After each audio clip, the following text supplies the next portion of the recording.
Hello guys, welcome back to Showlove Celebrity News and Updates, where we bring you the right update and all of what you will like to know.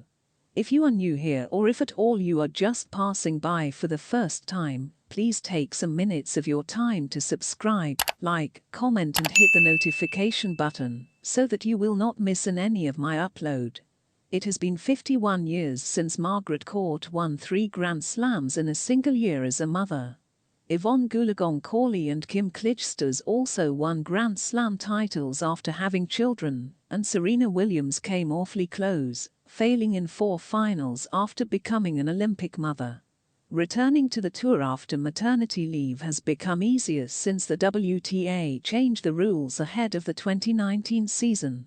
Now new mothers can now compete in 12 tournaments, using their previous rankings over a period of 3 years from the date of their birth.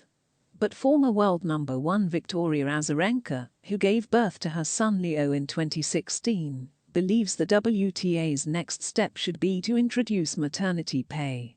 There's a lot more that has to change, and I hope that we are on the right track to do it, Azarenka told BBC Sport in Brisbane earlier this 2024. She said, "I think the important part is to change the financial part of maternity leave.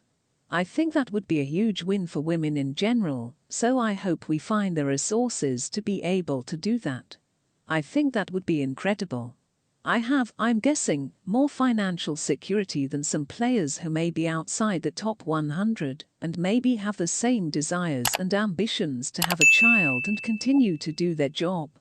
Brisbane was also where Naomi Osaka returned to the tour after giving birth to her daughter Sky 6 months earlier. The 4-time Grand Slam champion fully supports Azarenka. "I think it would definitely be life-changing, and I feel like having a kid shouldn't feel like a punishment," she said. "For most female athletes, I think there's a discussion that your career's going to change dramatically or going to finish because you have a kid, so just appreciating them more and giving more options is something that is very necessary." There has been no update from the WTA since CEO Steve Simon wrote in a letter to top players after last year's WTA finals that maternity insurance was an issue that should be reviewed.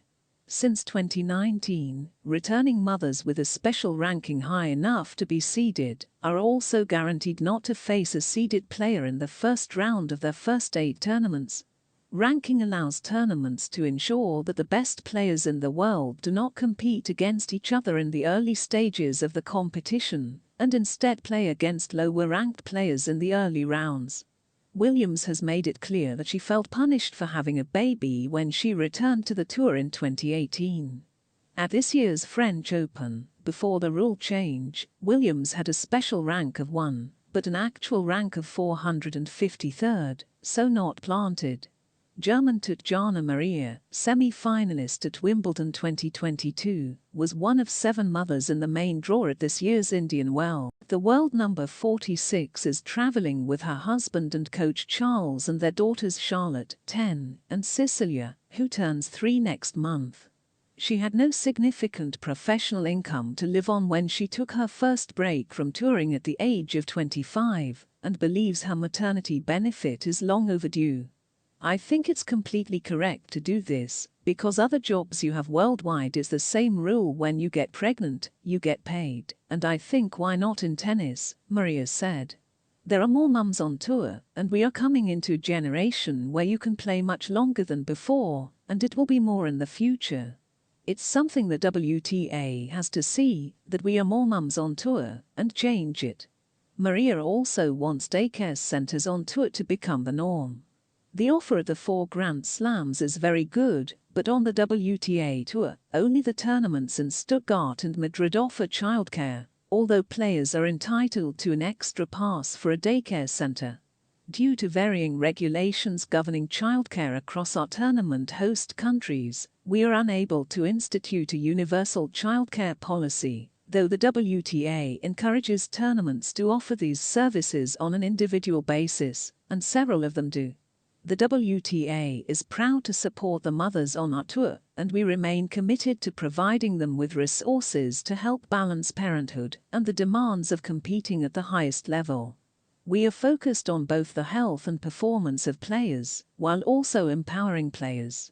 As a result, the WTA provides each player with an athletic care manager to oversee their safety, health, and performance during pregnancy and postpartum care. Thank you very much for watching to the end. If you have something to tell us about this video, leave your comment on the comment section below. Your comments matters a lot.